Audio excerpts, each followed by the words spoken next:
नमस्कार श्रोते हो, रेडिओ जयंतच्या आनंदी कट्ट्यावर मी अनुराधा आपण सर्वांचं मनपूर्वक स्वागत करते. श्रोते हो, काउन्सिलर आणि spiritual healer doctor Praveen Kulkarni यांनी फार छान विचार मांडलाय त्यांच्या एका लेखात. जे मिळालंय ते तर आधी एन्जॉय करा. वर्तमान काळातल्या सुखाचा आनंद घेण्याबद्दलचा आपला विचार फार महत्त्वाचा आहे. आजच्या धावपळीच्या आयुष्यात आपण अनेकदा भविष्याच्या चिंतेत किंवा भूतकाळाच्या आठवणींमध्ये रमून जातो आणि आपल्याला आपल्या हातात असलेल्या क्षणांकडे बघायला वेळच नसतो किंवा आपण त्याच्याकडे दुर्लक्ष करतो. जे मिळालंय ते एन्जॉय करा या वाक्याचा अर्थ केवळ भौतिक गोष्टींचा उपभोग घेणं इतकंच मर्यादित नाही आहे, तर आयुष्यातल्या प्रत्येक लहान मोठ्या गोष्टींमध्ये आनंद शोधणं, कृतज्ञता व्यक्त करणं आणि वर्तमानात पूर्णपणे जगणं हा आहे. वर्तमानात जगा आणि आनंदी राहा. पण अनेकदा जेव्हा मला हे मिळेल तेव्हा मी आनंदी होईल, तेव्हा मला छान वाटेल, जेव्हा ही माझी इच्छा पूर्ण होईल ना तेव्हा मला फार आनंद होईल, अशा विचारांमध्ये अडकतो. या विचारांमुळे आपण नकळतपणे आपला वर्तमान काळ आणि त्यातला आनंद बाजूला ठेवत असतो.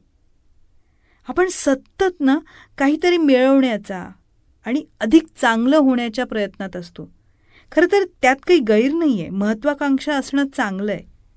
पण त्या ध्येयांमुळे आजच्या दिवसातला आनंद आपण गमावता कामा नये.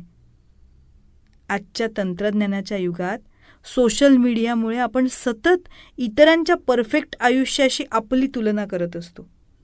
त्यामुळे आपल्याला असं वाटू शकतं की आपल्याकडे अपुरं आहे किंवा आपण अजूनही आनंदी नाही. पण हे लक्षात घ्यायला हवं की सोशल मीडियावर दिसणारं चित्र हे वास्तवाचा फक्त एक छोटासा भाग असतं. प्रत्येक व्यक्तीच्या आयुष्यात चढउतार असतात ना. अशा वेळी आपल्याकडे जे आहे ते आपल्याला मिळालंय त्याचा स्वीकार करावा आणि त्यात आनंद शोधणं हे महत्त्वाचं ठरतं. जे मिळालंय ते एन्जॉय करा याचा एक महत्त्वाचा भाग आणि अर्थ कृतज्ञतासुद्धा आहे बरं का.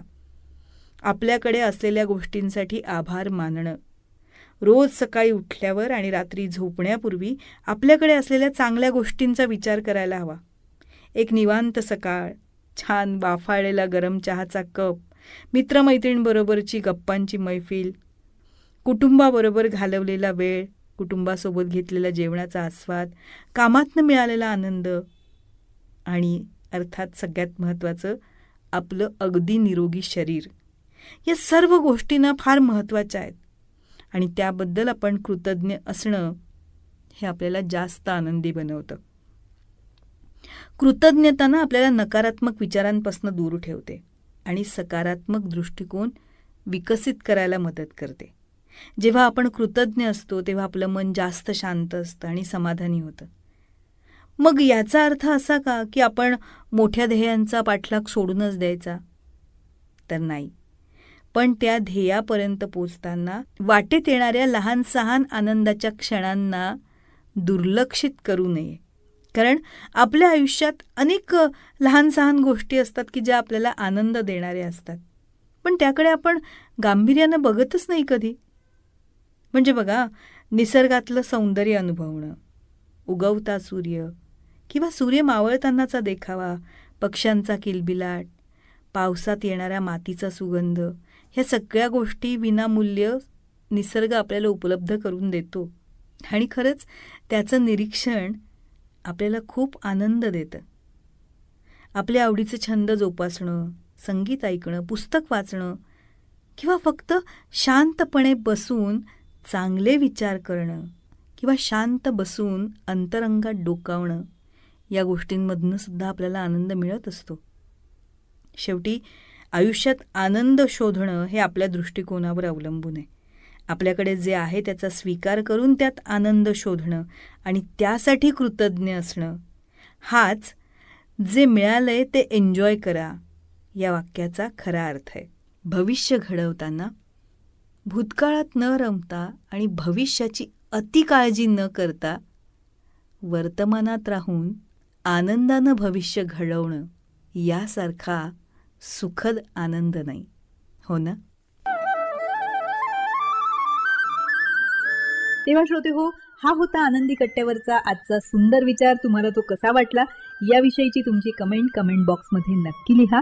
आणि त्याचबरोबर रेडिओ जयंतचे दर्जेदार कार्यक्रम ऐकण्यासाठी रेडिओ जयंत लाईक करा, शेअर करा आणि सबस्क्राईब करा.